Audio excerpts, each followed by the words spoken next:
এই যে আমার মাছ ভাজির ফাইনাল লুক। তো এভাবে একবার বাসায় ট্রাই করে দেখবেন। ইলিশ মাছ এইভাবে ভাজি করলে কতটা যে টেস্ট লাগে আপনারা একবার ট্রাই না করলে বুঝতে পারবেন না।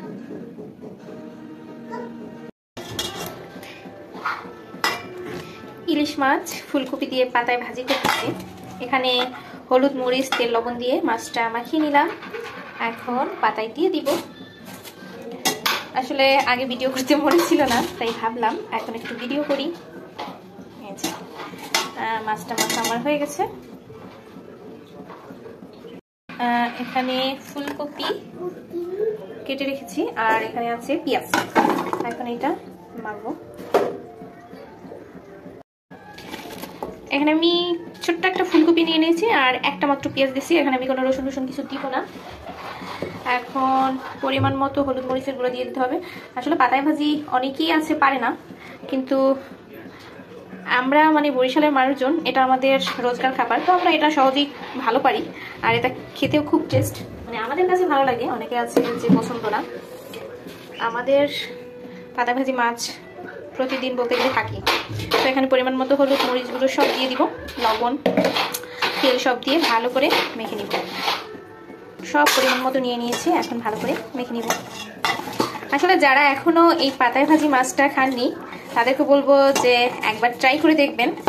মানে আমি নিঃসন্দেহে বলতে পারি যে তারা এই পাতায় ভাজি মাছের ফ্যান হয়ে যাবেন। আপনারা যে কোনো মাছ এভাবে ভাজতে পারেন, ভিতরে আপনারা আলু যে কোনো সবজি দেওয়া যায়। এই যে মাখামাখি হয়ে গেছে, এখন পাতায় সুন্দর করে সাজিয়ে দিলাম। মাছটা বাহিরে দিলাম আর ভিতরে সবজিটা দিলাম।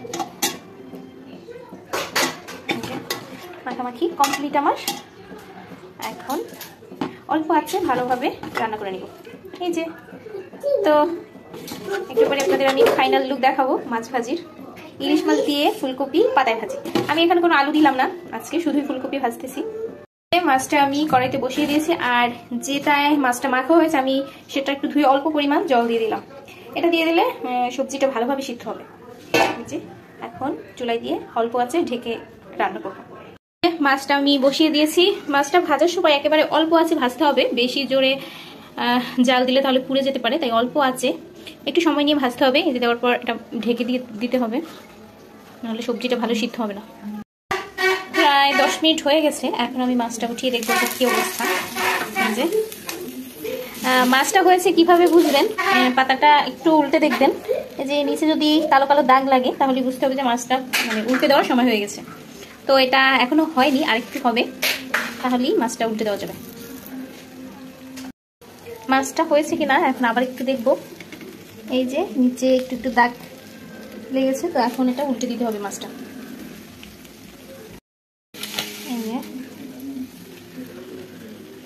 এভাবে অল্প একটু দাগ লাগবেই, তখনই মাছটা উল্টে দেওয়ার সময় হয়ে গেছে বুঝতে হবে।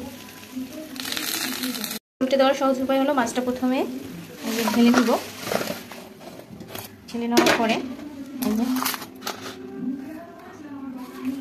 অন্য একটা পাতা নিয়ে নিয়েছি, সেটা আবার এরকম উল্টে দিতে হবে। এখন অন্য আরেকটা থালা নিয়ে এখন এটা উল্টে দিব। এই যে উল্টে দিয়েছি।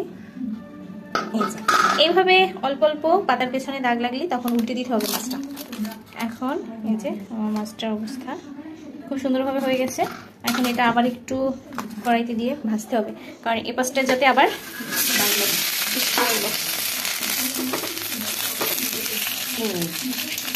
এখন 5 থেকে 6 মিনিট অল্প আছে ভেজে নিতে হবে।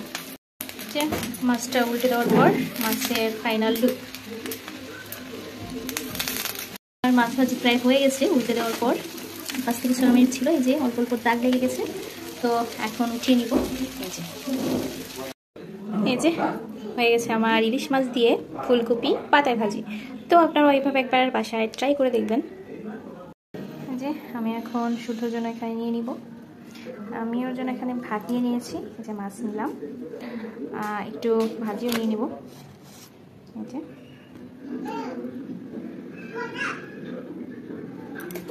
তো আপনারাও বাসায় ট্রাই করবেন এভাবে মাছ ভাজি। তো ভিডিওটা কেমন লাগলো অবশ্যই জানাবেন।